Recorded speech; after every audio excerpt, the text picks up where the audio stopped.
Fantastic.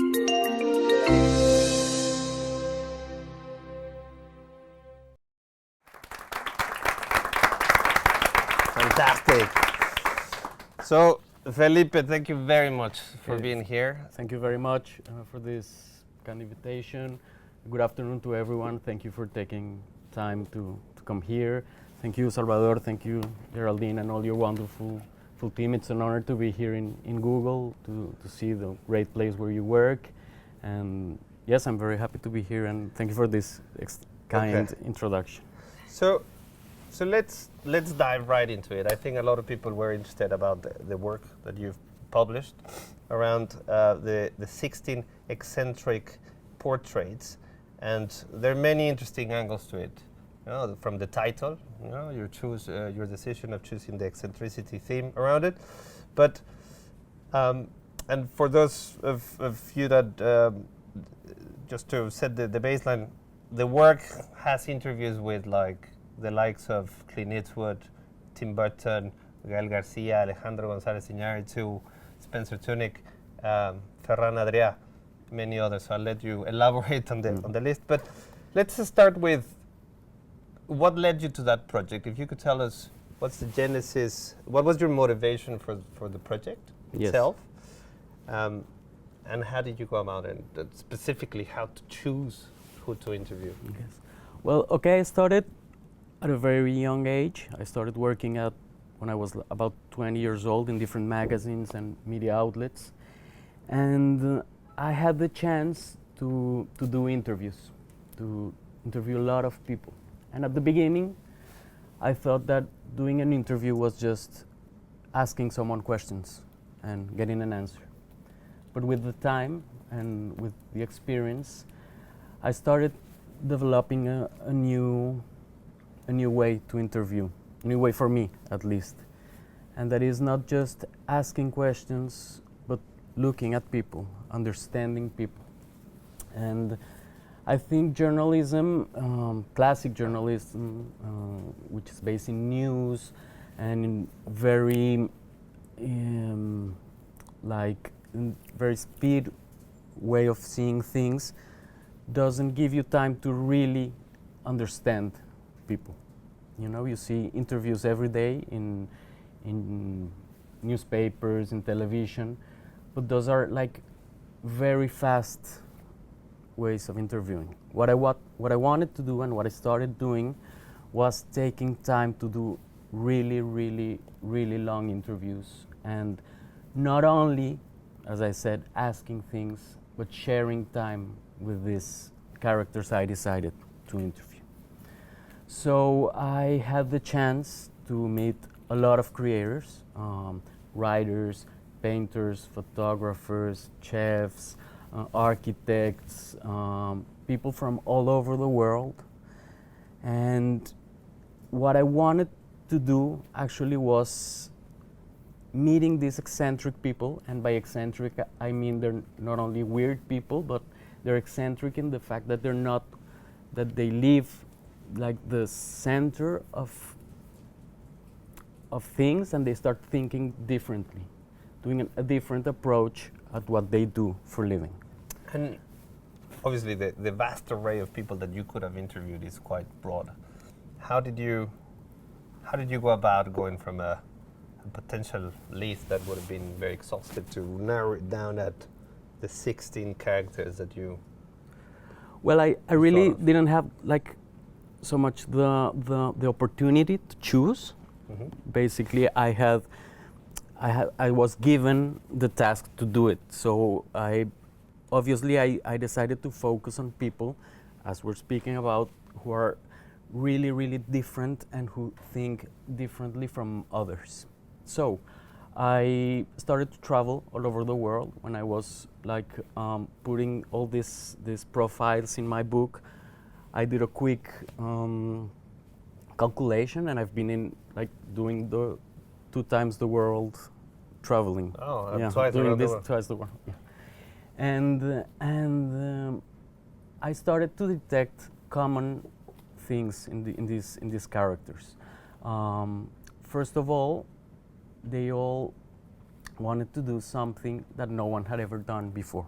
in their fields. And they had to struggle a lot with this because they were outsiders. They were seen as too eccentric, as like they were doing something so different that maybe they didn't understand them first. But they keep on going, and they became like worldwide celebrities. They are all very well known, they're very famous, but I'm not centering on the fact that they are just famous. You know, I think we live in a world that is obsessed with famous people, and we get a lot of information from famous people, and we don't even know why they are famous, like the Kardashians or the Justin Bieber or people like that. We know they do things, but they're famous because they're famous. So I wanted to see what was behind that. And then touching on the commonality theme, what can you tell us about, did you find anything common in terms of their background and their stories? You hinted at some struggle, some elements in their character. You know, are they obstinate? Are they optimistic? What can you tell us in terms of background and character that you found common perhaps across? Well, certainly they're not very optimistic, because I think when you're too optimistic, you're kind of naive, because when you want to create something new, you have to be like very detached from this commodity and from certainly from a naive view of the world. So most of them they knew what they wanted to do from a very young age also. And as I said before, they had to come a long way to do it. And most of them are I think very lonely, and they are in constant discussion with themselves. They are always asking themselves what they're doing and how can they improve what they're doing. And they're really focusing on details. I think that's one thing that's common in all of the characters, all of these people that I've met. They are absolutely passionate about what they do every day. They don't see them as a job. They see it as a way of living. And if you could, like, just to bring some of these elements to reality, maybe illustrate with a couple of stories, no? Like, if you could go into specific stories of people, how are they lonely? How those elements that you mentioned, loneliness, not being optimistic. If you could just share a little bit of the specifics of people. Well, I always love to tell one story about one interview. It's with a photographer. He's not that famous as the others, but he's very well known in New York. He's a fashion photographer. His name is Rubén Afanador. He was born in Colombia, as I was. And from a very young age, he left Colombia and he started to become fashion photographer. And now he's doing covers for Vanity Fair, for all the great magazines, fashion magazines, for Vogue. And I started to look at his work and to try to understand it. And I was always seeing what he was doing, his photography books, his fashion books, and I said, one day I'm going to interview him.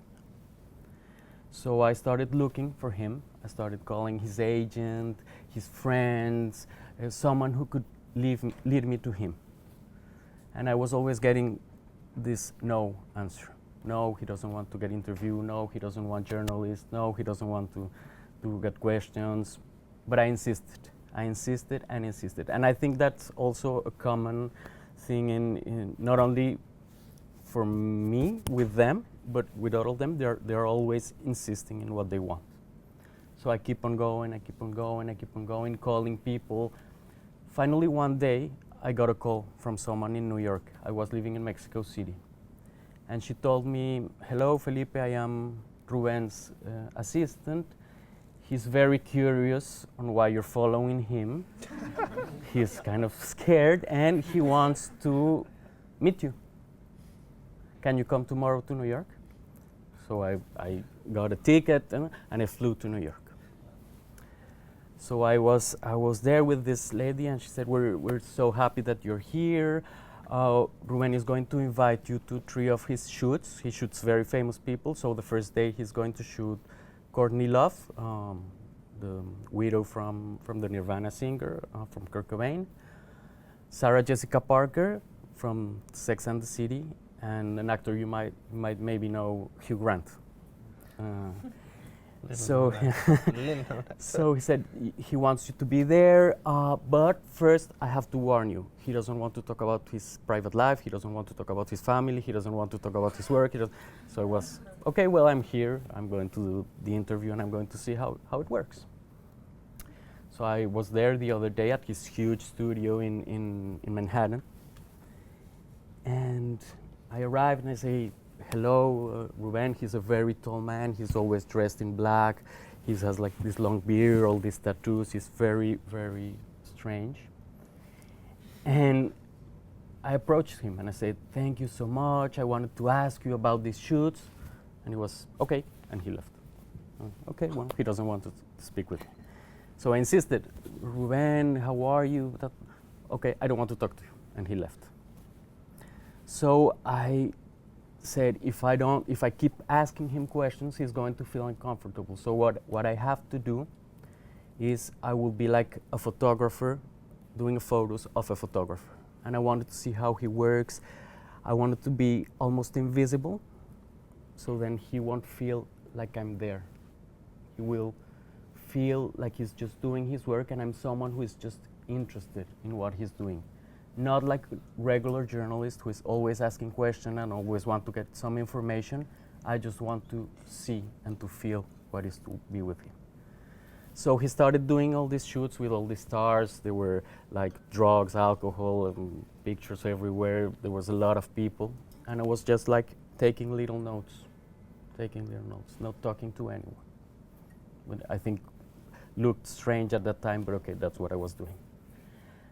And finally, he got what I was doing, and he started saying, okay, I do like these shots, I do like this, that. And we started talking like friends. And finally, he told me all his life.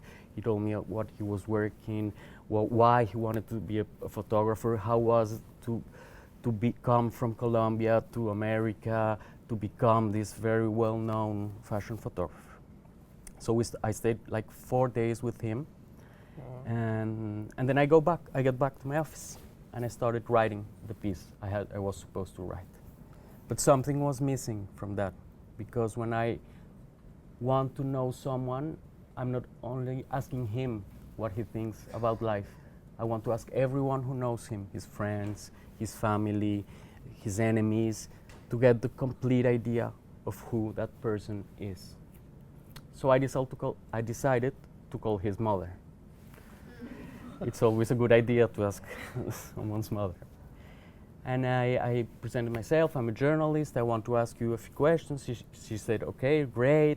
And she told me a lot of things about his childhood, about growing up in a very Catholic family, and how they took Ruben when he was a child to the churches, and he was fascinated with this religious imaginary. So I started understanding what he was aesthetically looking at.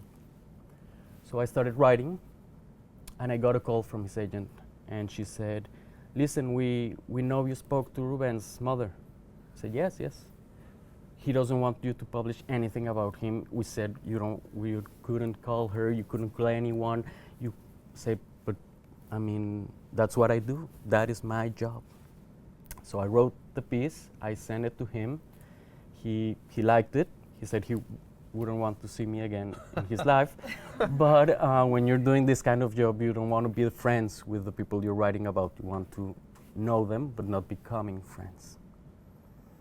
So doing that exercise and the others that followed, I learned that these people is always thinking about what their job is and about the art they do, and they want to really cross the frontiers And what I try to do when I write about them is doing the same, crossing these boundaries. I don't know if I answered your question. It's very interesting story and insightful. I like the piece about adapting to your subject. You have to. And perhaps if that was a tough one, no, you had to go a very long way to get to understand the subject. Can you talk to us about perhaps which other interview was at the other end of the spectrum? Was there anybody with whom you had an instant click and you really hit it on? They're never easy, but some you get, obviously you have a lot of feeling with some other characters. For instance, Ferran Adria. He is like this great chef. He lives in Barcelona, and he changed the way we thought about food in the 90s, and he has written a lot of books. He had the best restaurant in the world called El Buli. So I was with him in his kitchen. He was cooking. He was talking about how he saw food, and we were eating the food he was making. He cooked for me, and that's fun. Interviewing chefs is great because they give you great food. And I also interviewed Felipe Restrepo Pombo. He is from Denmark. He has the best restaurant in the world called Noma, and he was in Mexico, and he did a pop-up restaurant in the beaches of Tulum, and I was there with him for 3 days eating and talking about food. So yeah, there are easier interviews in that sense.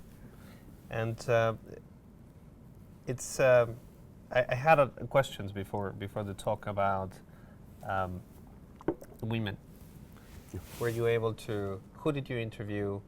Was it difficult to keep, or was that a main concern for you at the beginning to interview as many women as men? How did you approach that? And I don't think that in those terms, but obviously they're very interesting women, and I don't see if they're men. I see just an interesting creator. I had one of my first interviews actually was with a woman writer. Her name is Susan Sontag. She was one of the best American writers of the last century.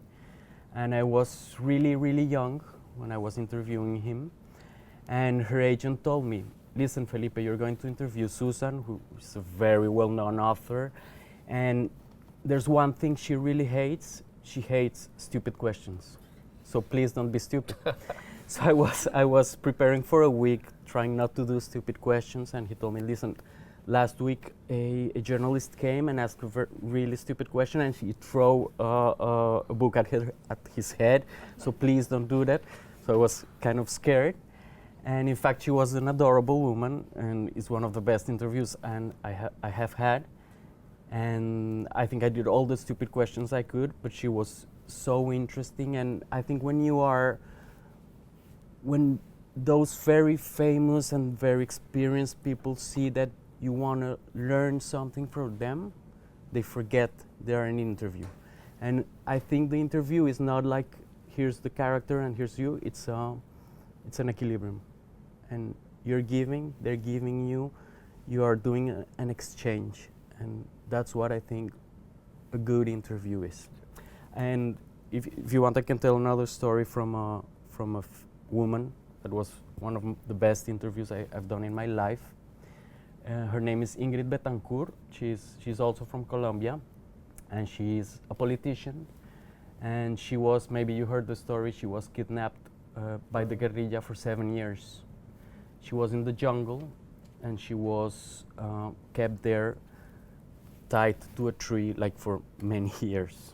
So I wanted to interview her because she wrote a book after being kidnapped that became a bestseller. And I wanted to know what was in her mind, because sometimes when you think about other people, it's kind of comfortable. You see, oh, they're doing that because they think that. But if you really want to know them, you have to put yourself in the same situation.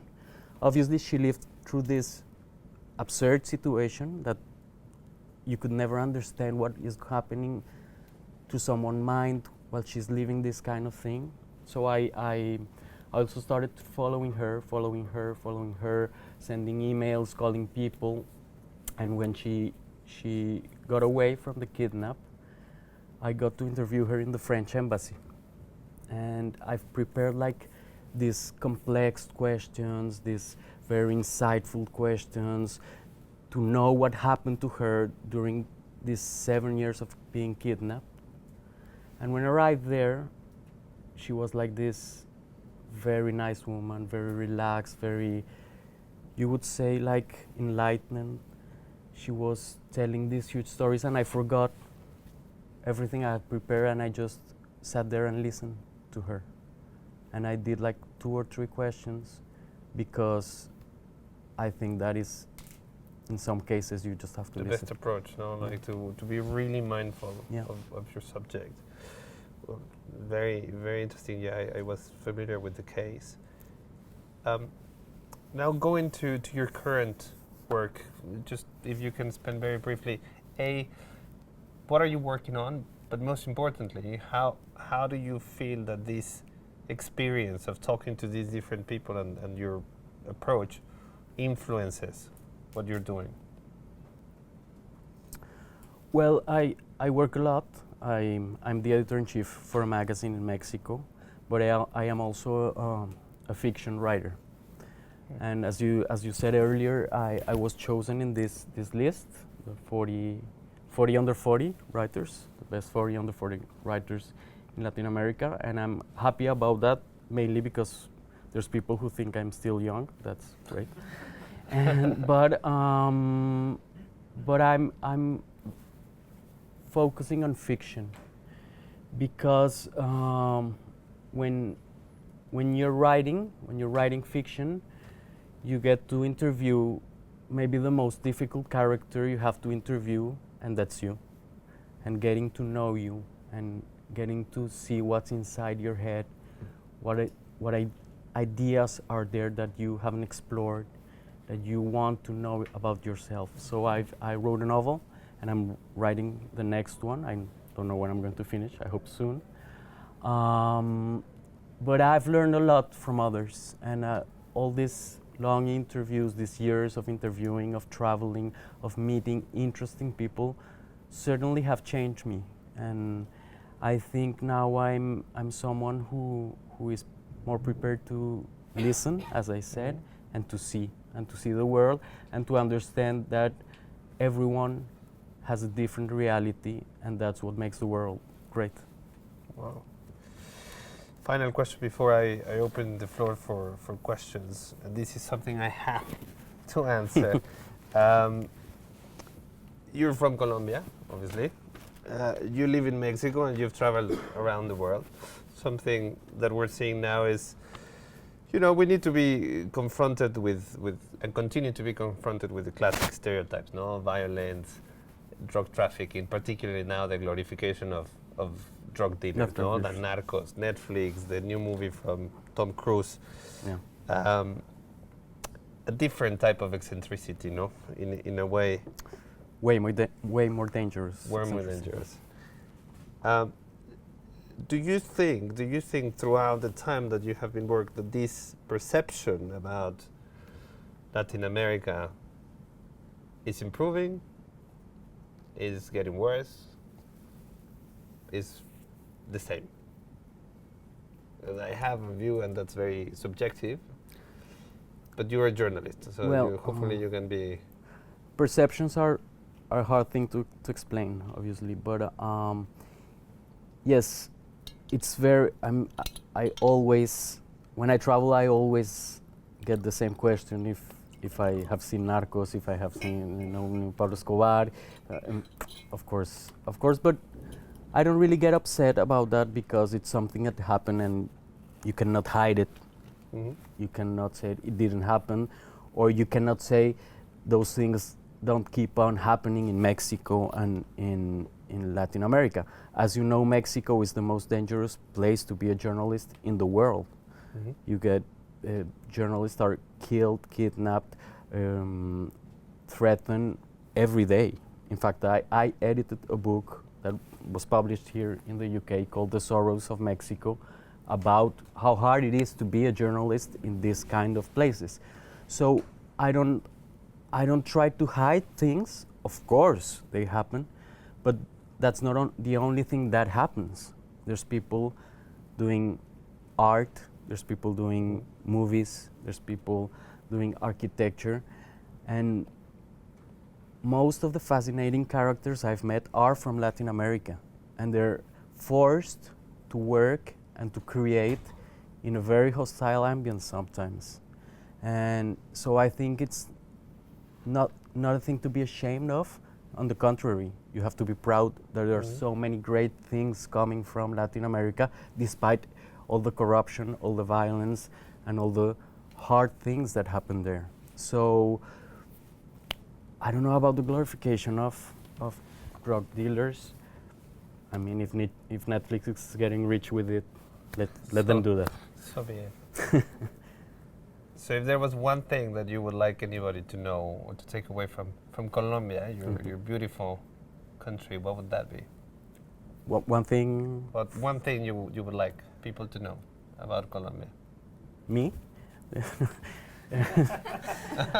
No, I don't know. I mean, obviously, Colombia and Mexico, which is also a country I feel very attached to, and all Latin America is a place to discover. I don't want to sound here like a travel agency, but you have to go there and to see things and to understand how things happen differently in other parts of the world and not just stay there with the stereotypes. Perfect. So now we'll open the floor to anybody who would like to ask a question. You mentioned that when you are in interviews, it's partly an exchange. So I was curious about what type of information you share with the subjects you're interviewing and how that exchange works. Yeah, that's a very good question, because when you go to a journalist school, the first thing they tell you is you can share anything with the person you're interviewing. You can't say anything about yourself. Being a journalist is being absolutely objective, and of course that's a lie, because when you're deciding to do an interview, when you're choosing a person, when you're choosing the questions you want to do, you're doing a decision, and that's your decision, and that's called subjectivity. So if I'm doing an interview and the person is asking me some things, or if I'm commenting on something, it's me, and I want that person to know who I am, and that will make him more human. Okay. Sometimes journalists think doing an interview is like doing a police thing, yeah, but that's not at all like that. It's sharing and is getting that empathy that will lead you to see some things different. From your book, you've already told one or two stories, so maybe you've already said it, but who surprised you the most when you interviewed? Who kind of gave you a story that maybe you weren't expecting? Or well, it's always hard to answer that, because I like to think that every experience gives me something, but I was very, very moved to know Clint Eastwood, the actor, the director. He's he's one of the best directors of the last years, and he gave me the chance to interview him in Los Angeles while he was presenting a movie called Gran Torino. Yeah? Okay, so I was there, and I was very, very scared, because I'm always scared when I'm doing this kind of things, because I don't want to mess it up, and meeting these famous people needs a lot of preparation, a lot of coordination from different teams and everything. But I was there, and he was the only journalist from Latin America who he was going to talk with. The only one was me. So I arrived, and he was in like his very beautiful office in Los Angeles, and we started talking, and he said, "Listen, there's something I hate about interviews, and that is that they never give me anything to eat, so do you want to go and get cookies and coffee? And I said, yeah, sure. And so we went to a coffee shop, and I was there, and he was, do you want chocolate? Or I was, whatever you want, I will eat whatever you want. So I was sitting there with Clint Eastwood for a whole afternoon, eating cookies and coffee, and getting to know the person that I've seen for years on the screen. And that obviously is a thing you have, a thing that you will remember forever. Thank you. Hi. Being a book on eccentrics, my favorite eccentrics of the list is Tim Burton, and I follow him since forever. So do you want to maybe share with us a little bit about that experience? Yeah, he was very shy. He was super shy, and actually he's in the category of interviewers that don't speak. So I was there sitting with him in New York, I remember, and he wouldn't want to talk also. He was like very shy, and he was like playing with a little toy, and he was like, but when he spoke, he said brilliant things. He spoke little, but very, very interesting things. And what I did there was also to let him be, and if an interviewee doesn't speak, well, you have to tell that in your piece, that he doesn't speak. Yeah. Hey, something you've said at the beginning is that most of these eccentric people you've met have a few things in common, which are that they were really dedicated from the early on in their lives. They had this goal in their lives they wanted to pursue, and they were very attentive to details, and like maybe a bit obsessed. I mean, you haven't said that, but it sounded a bit like that. Do you think that that would be, some people would refer these guys as maybe like having a bit of a mental condition? Is it?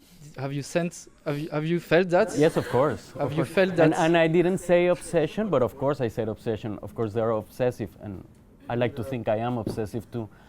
But I don't think it is necessarily a bad thing. Yeah, but do you think that's actually because these people have been maybe trusted and recognized at some point, and they have been given the chance to express their art in this specific way, that they are being famous and brilliant and everything, but actually maybe, I mean, it makes me think of Kusama, the Japanese artist as well, who's doing this kind of stuff.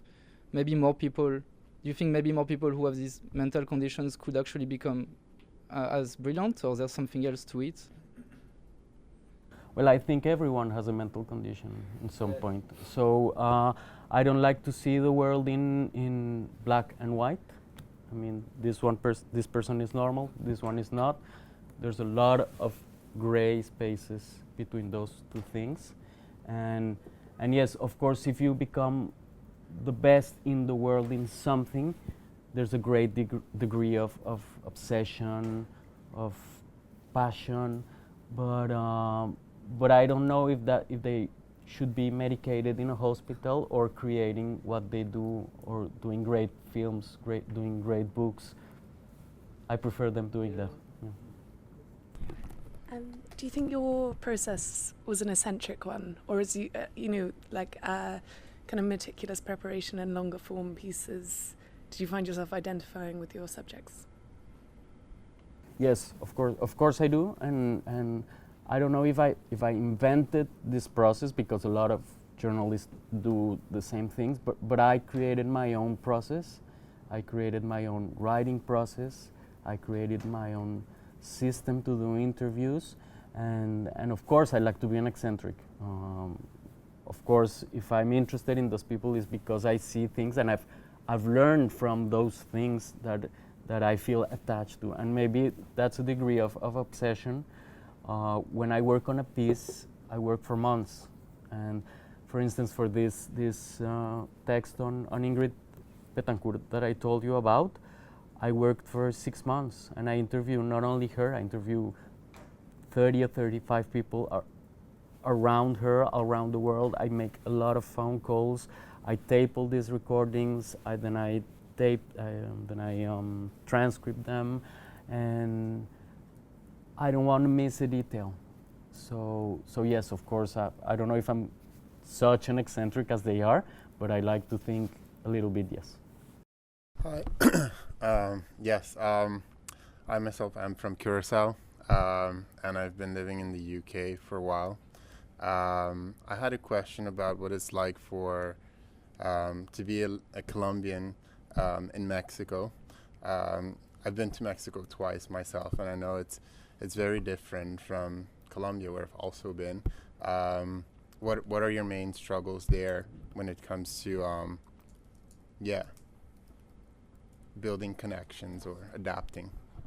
It's always hard to adapt in from a different environment, and I kind of what I like to do is kind of the same exercise I do when I'm doing these interviews. And first of all, I'm watching and listening and understanding how things work in a different place. You know, it's like kind of doing a profile on a place, on a new country you're living in. And Mexico is a very particular place. It's a very particular country because it has such an impressive cultural history. There are places there there were people there doing things long before there was even other things in other parts of the world. So you have to adapt and to understand. I mean, I think it will be the same to move to any other country. I've lived in France. I've been in other places, and every time it's so great to see how people look at things differently. In Mexico, obviously, there's a kind of a, well, I don't want to say a civil war, but there's now a lot of violence. There are a lot of problems because of the drug trafficking, but it's also a place that's very alive.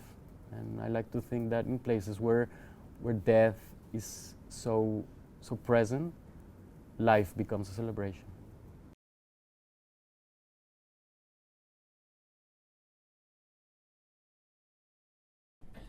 I'm curious to know who's next on your list and why.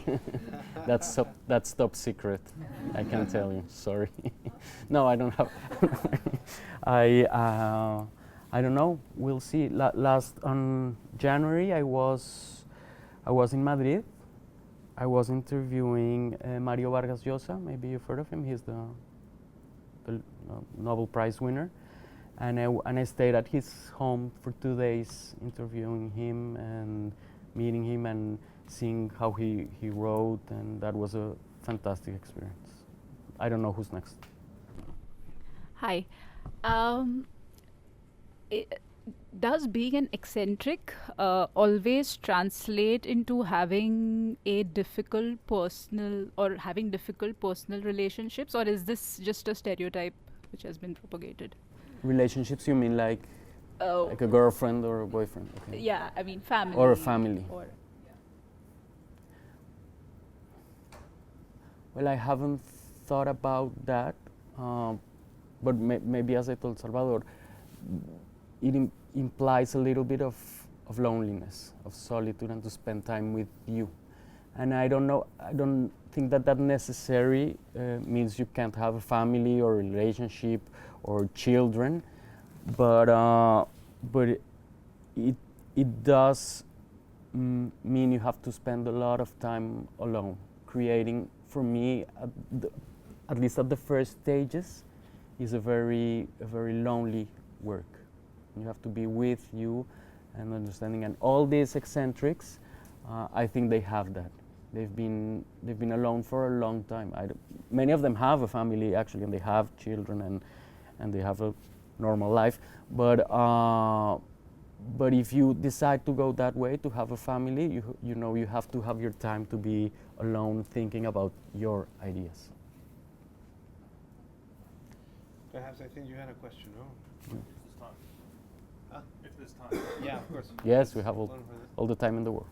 I was just wondering, in the modern world of like social media, and there's so much content and so much what they call noise, it must be so difficult to stand out from the crowd, right? Yeah. So how do you walk the balance between standing out from the crowd but not being sensationalized, a subject, to be fair to the subject, without doing that?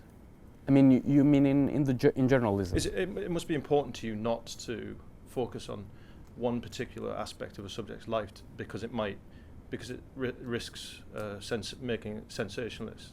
Yeah, of course. So, because you want to be fair, it seems to me from what you've said that you want to be fair to the not subject. necessarily fair, but I want to see everything I can to give them the wider approach to that person. And I agree with you. We live in a world where there's information everywhere all the time.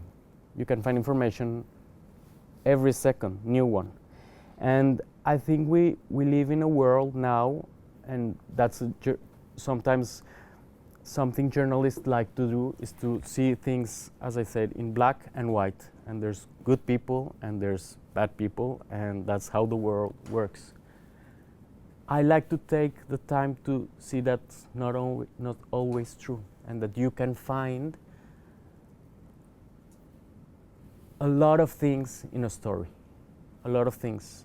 And if you show them, if you show the whole story, then you will let other people to decide if they think it's black or white. But you, as a journalist, as a writer, you don't have to tell them, listen, this is like that, and you have to think this about this person. And it's very effective, and we see it every time in the social media with all this thing about fake news and everything. It's very easy to sell you extremes, yeah, you know, and that's what's happening in the world, and that's why so many bad things are happening, because you're not letting people to see the whole picture, to think about it, and to decide what they think about it. You're giving them packed information. So yes, the kind of journalism I want to do, the kind of work I want to do, is one that gives you the chance to see everything, and you have to take time to read things and to think about things. I think we're not thinking a lot about many things, and that's why the world is like that. Felipe, thank you very much for... Was there any other question? Yes. There was one? Okay. Yeah. Sorry. I will. Salvador has to go, that's why. I'm curious about the eccentricities that you mentioned. So you've mentioned artists and photographers and chefs and everything. So I'm just wondering if you could share kind of the most kind of empowering characteristic that you've come across in the form of whether it's a practice or a mantra or something that all of us here at Google can imbibe regardless of a primary focus. Like a main characteristic of all this Anything, that you like could the apply. Most influential eccentricity that you've come across that can be a universal thing to take on.